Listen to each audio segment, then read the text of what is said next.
The city is Dalian in the north of China, and the event is the World Economic Forum's summer meeting. Climate change is very much on the agenda, with a focus on the first day on the seemingly intractable problem of coal-fired power stations.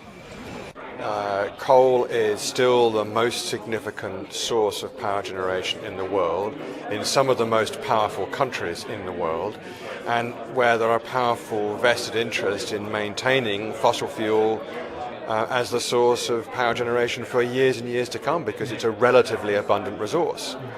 It has different dynamics to oil and to gas, different characteristics in terms of the appreciation of the risks involved to nuclear, somewhat unfairly, I think, because coal is a serious problem even from a radiation point of view. And the residues of coal are not just in our atmosphere, but in our soils and people's lungs.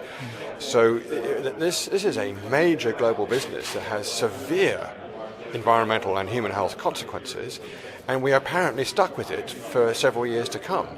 So whilst one would wish it to be otherwise, and I sometimes really do wish it to be otherwise, we have no option but to figure out a way of continuing to burn coal more efficiently and taking the problem, CO2, out of the atmosphere. And carbon capture and storage speaks to that problem. So why isn't it being done? Carbon capture and storage is expensive. It involves combining technologies which haven't been done before. We've done all the bits before. We know how to do enhanced oil recovery with CO2 sequestration. We know how to gasify coal. We know how to capture CO2 and use it. There's some interesting ways in which it can be used, not least to grow algae to sequester carbon, which is an area I'm sure we will do more research and more money will flow into the solutions that look promising there. But it's costly, the transition costs are significant, and so far there hasn't been a sufficient set of incentives for private actors to do it of their own motion. So they're either going to have to be told by governments, or encouraged with money by governments, or some combination of industry cooperation, government coercion, and government incentives. Probably all three, all at the same time. Because it's a question of timing, is it? That for a number of years you need a subsidy until the technology brings the cost down, is that right? It is like so many aspects of the climate change problem. You could simply allow the discussions we're having about climate change, the awareness to rise, the feeling that something can be done that looks attractive to an investor, to play out. And sure enough, you would get a combination of governmental responses and market responses that will provide solutions. But we are under time pressure now. We feel as if we can't afford to wait for this to happen in a kind of natural cycle. We now know that we've built up greenhouse gas emissions in the atmosphere to a level where they're dangerous. And we need to act cooperatively, at scale, to deal with a collective action problem at scale. And that needs acceleration, which needs some form of government intervention to deploy the capital of its own, public money, as well as to encourage private money to be deployed. And from more this quickly meeting, than that. this WEF meeting, has any kind of figure emerged as to how much public subsidy would be needed? It depends how many plants you start with to show how it is done and maybe to reduce the capital cost by doing.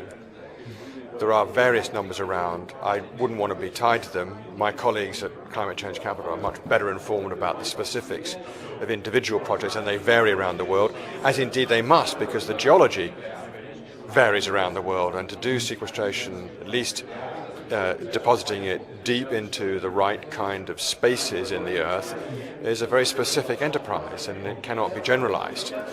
There may be some other technologies that are easier to generalize. Not bearing it but using it might be easier to find a common price.